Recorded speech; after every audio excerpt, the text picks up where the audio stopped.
नमस्कार। हमारे channel world history insights में आपका स्वागत है। पिछले एपिसोड में हमने जनरल एस्टेट्स की बैठक और टेनिस कोर्ट की शपथ की कहानी सुनी थी, जिसमें तीसरे एस्टेट ने अपनी नेशनल असेंबली बनाने का संकल्प लिया और राजशाही के खिलाफ एक कदम आगे बढ़ाया। आज के इस एपिसोड में हम बास्तील की गिरावट के बारे में जानेंगे, जो फ्रांसीसी क्रांति का एक ऐतिहासिक और निर्णायक पल था। 14 जुलाई 1779 वह दिन था जब आम जनता ने बास्तील किले पर हमला कर दिया और इस घटना ने फ्रांसीसी क्रांति को एक नई दिशा दी। आइए विस्तार से जानते हैं कि बास्तील पर हमला क्यों हुआ, कैसे हुआ और इसने पूरे फ्रांस को कैसे बदल दिया।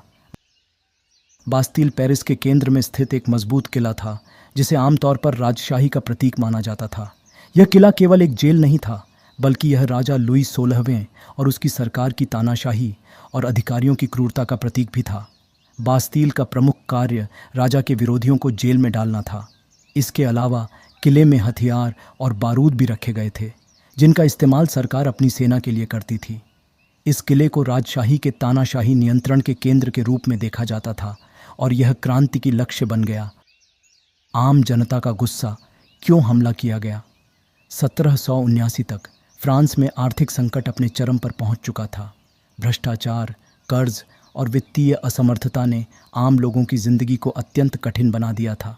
मजदूर, किसान और शहरी लोग अत्यधिक महंगाई और भुखमरी के शिकार थे। सरकार ने करों की दरें बढ़ा दी थीं और अधिकारियों ने आम जनता पर दमनकारी कानूनों को लागू किया था। इसके अलावा रातों रात जेलों में डाल दिए गए विरोधी और राजकीय दुश्मन भी बढ़ते जा रहे थे। ये सब आम जनता के अंदर गुस्से और असंतोष को बढ़ावा दे रहा था। जनता ने महसूस किया कि उनका कोई प्रतिनिधित्व नहीं है और वे राजा और उसकी सरकार के खिलाफ उठ खड़े हुए थे। बास्तील पर हमला करना इस असंतोष का चरम था। 14 जुलाई 1779 सुबह का समय था, जब पेरिस में भारी भीड़ इकट्ठा हो गई थी। आम जनता, जिनमें किसान, मजदूर और मध्य वर्ग के लोग शामिल थे, हथियार लेकर बास्तील की ओर बढ़ने लगे। वे किले को तोड़ने के लिए पहुंचे थे, ताकि हथियार और बारूद प्राप्त कर सकें, जिससे वे अपनी सुरक्षा कर सकें और राजशाही के खिलाफ अपनी लड़ाई को मजबूती दे सकें। इस हमले के पीछे मुख्य कारण था बारूद की कमी।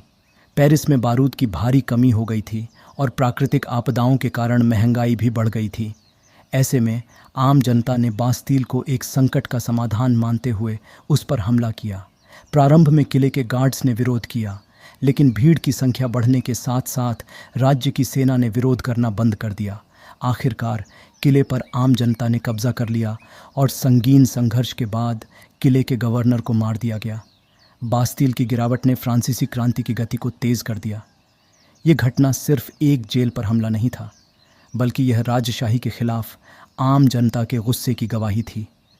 इस घटना ने यह साफ कर दिया कि अब राजशाही और कुलीनता के खिलाफ आम जनता की शक्ति को नकारा नहीं किया जा सकता था।